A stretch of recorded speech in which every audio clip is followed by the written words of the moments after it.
Okay then my friends, so now we've added all the Firebase setup code into a plugin which Nuxt automatically runs before the app gets fully initialized.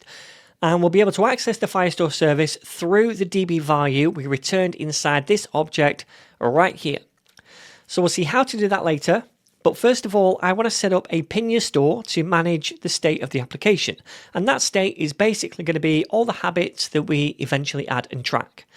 Now, the first thing we need to do is install the Pinia module into this project, and we're going to do that using Yarn. And just a quick word of warning, if you are using NPM to install Pinia, you might come across a few different issues or errors. I've often had a little bit of trouble using Pinia with Nuxt when I use NPM to install it, and Yarn just always seems to work better for me. So then, in a terminal, make sure you're in the correct directory, and then type yarn add, then you want to say @pinia/nuxt, and then hit enter. So that installs the Pinia module into this Nuxt application for us. But then we also have to register that module in the Nuxt config file. So let's open that up, and then right here after we register the Tailwind module, we can add a comma and then a new value which is @pinia/nuxt, and then we can save the file. Okay, so now we can go ahead and make a Pinia store, but where do we make it? Well, a common convention is to make a stores folder and put any Pinia stores inside that. So let's make a new folder called stores over here, and then inside that we're going to make a new file for the store, which I'm just going to call habits.js. Feel free to call this what you want. Alright then, so now we can import Pinia into this file and we can start fleshing out the store. So at the top of the file, let's say import, and we want to import a function called define store. This is how we create a new Pinia store, and that comes from Pinia. Alright then, so down here we need to create a new store using that function, and we're going to store this in a constant and also export this constant so that we can use it in other files. So let's say export const, and then a naming convention is to say use and then the name of the store, like habit store for example, because this function right here, this define store, let me just write it, it actually returns a function which we now store inside here, and then we invoke that function in other files to use the stored data, or actions, which are just functions that update the state. So inside this define store thing right here, we need to pass two arguments. The first is the name of the store, which I'm going to call habit store, and then after that we pass in an object. Alright, so inside this object, we can define some state for the store, which is basically the data we're tracking. So let's do that. We say states, and then this is a function right here, which returns an object. So let's return this object inside parentheses.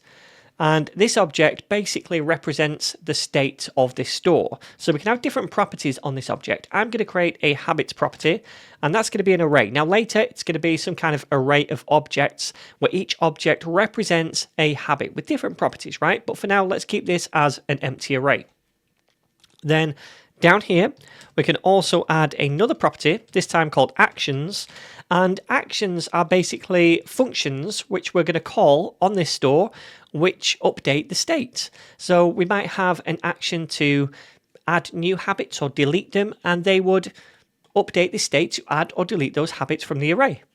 So what I'm going to do is actually just paste in a bunch of comments right here. And these are the different actions we'll be creating later on.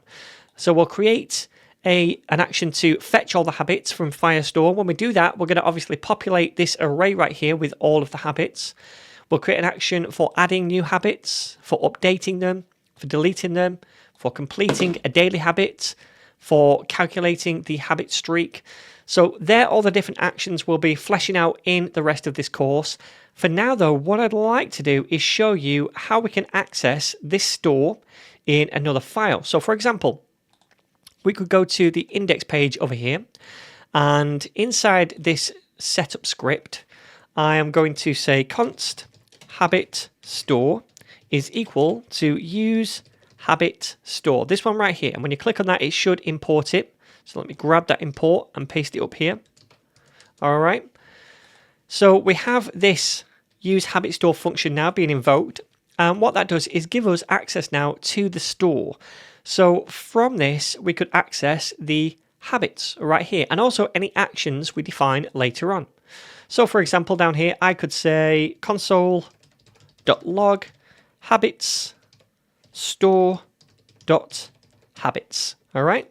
So habit store.habits gets us this thing right here.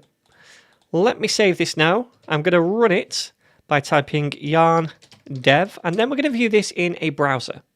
All right then, so now in a browser it looks the same, but if we open up the console, we can see this proxy array right here, and then this array, which has a length of 0. So this is the habits array that we're logging to the console. Obviously, there's nothing in that array at the minute, which is why the length is 0. But later, when we add new habits, that's going to increase, and there are going to be habits in that array.